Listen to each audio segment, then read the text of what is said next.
Hello guys, papakita ko sa inyo ang luto namin na shell. Ito.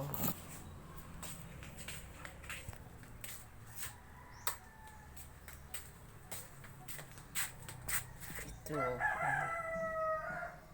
Ayan. Sarap niyan, kinataang shell. Hindi yan binili. Ito ang kaibahan pag malayo tayo sa syudad, nakatira tayo sa malayo sa syudad, pwede lang tayong pag manguha ng ulam sa tabing dagat pag masipag ka lang. So pumunta sila sa Hunasan kahapon at ngayon niluto nila yung shell, ginataang shell yan.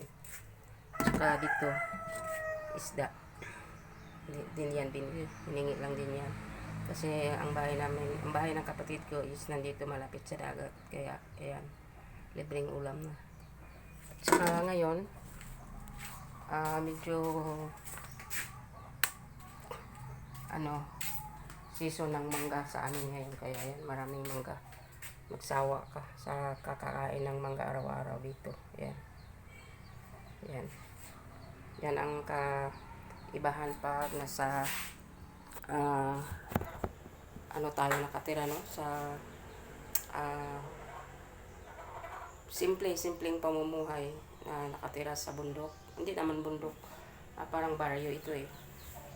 Makalibre ka na ng ulam kung hindi ka lang maarte, makakasave ka talaga ng money. So, salamat po sa panonood niyo sa aking vlog. God bless us all.